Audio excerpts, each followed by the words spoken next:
What is up, guys? It's your boy Rick. Here's the next overpowered build. Kakis here. Guys, thank you so much for stopping by. Make sure to hit that like and subscribe button to support the channel and let me know what you think my next intro should be. That comment section is absolutely wild. Alright, today, I usually live in the land of PvE and just shoot dregs all day, but today I'm bringing you some PvP content, and that's because Trials is still ongoing. You got about one more day to hit that flawless. And I want to bring you guys a build that has been absolutely fantastic.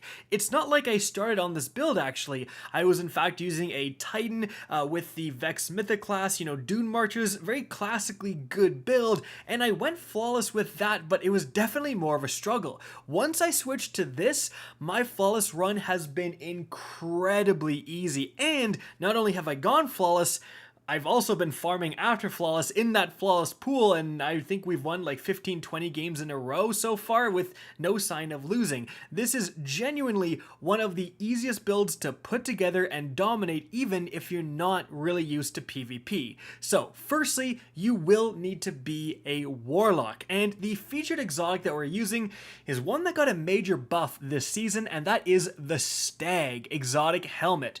So, this has the intrinsic perk Dearly Departed. Your Rift provides damage reduction to all allied guardians standing in it, grants Rift energy when you are critically wounded. On your death, it creates a healing rift on your corpse. So, why we're using this is because of the reason it got buffed, which was the added damage reduction. That actually didn't used to be here in previous seasons. So in PvP, you're going to get about a 15% damage reduction. So all incoming damage, as long as you're in your rift, is reduced by about 15%. And guys, this is absolutely huge. Making someone's hand cannon go from a 3-hit kill to a 4-hit kill is often going to make all the difference in a gunfight. But not only do you get that damage reduction, if you're using a healing well, you also can get that overhealed overshield, which is going to give you even more resilience. Speaking of resilience, you should have a decent amount. I have 5 here. I should probably even be in the 6 range, but you don't want to have really low resilience because even though you get this damage reduction, you want it to kind of stack with having a little bit more health and a little bit more resilience.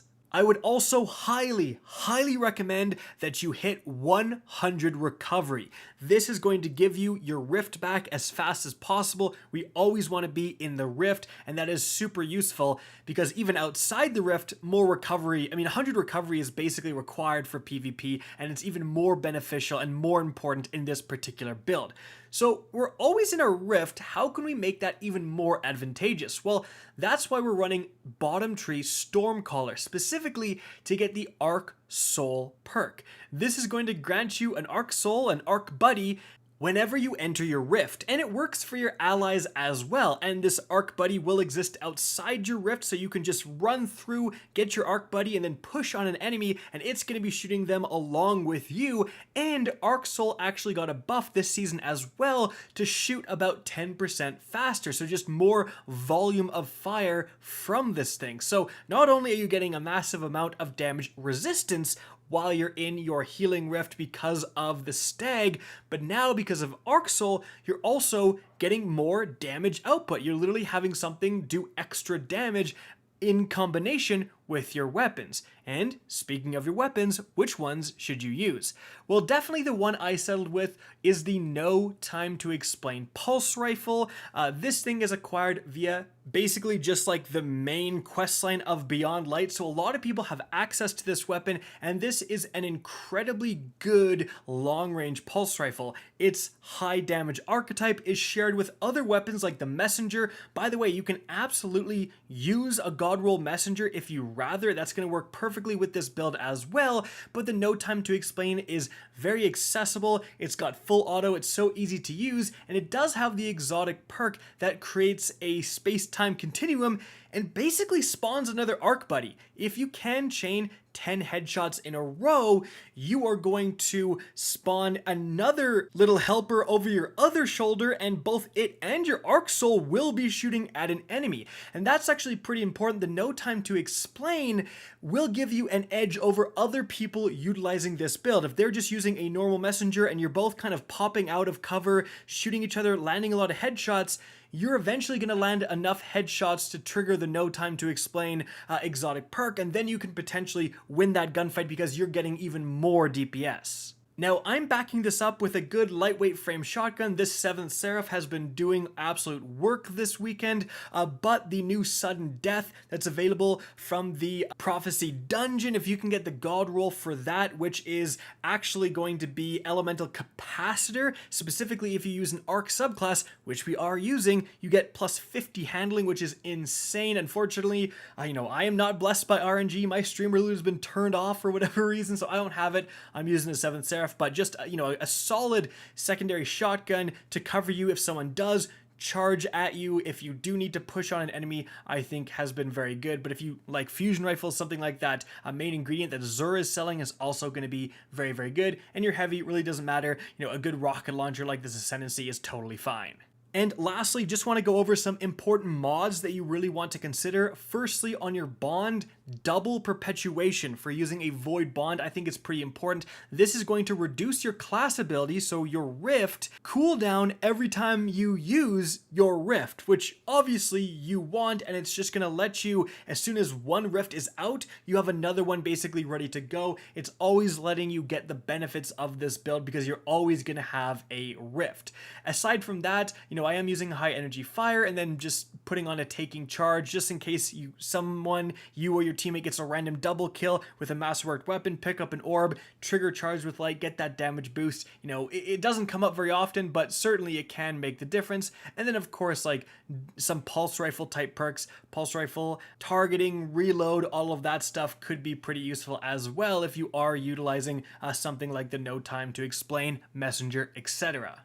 So that's the build, and when using it, part of the reason this is so beginner friendly is there's no trick to it. There's nothing really you have to do other than you put down your rift, and you stand in your rift, and you win gunfights. Like, all you really need to think about is good positioning. Put yourself in a spot where enemies are coming to you, especially on this map. You can set up on the B flag, put your rift down, a little bit behind cover, and then you can peek out. And if anyone is trying to challenge you with any sort of hand cannon, which, a surprising amount of people are, or if anyone is not using this exact build, you have a huge advantage to win that gunfight, because not only are you dealing more damage with the Arc Soul, you also have significantly more damage resistance, and you're constantly regenning your health in your healing rift as well. You are basically going to win every single 1v1 you get yourself into, unless that person runs away mid-gunfight.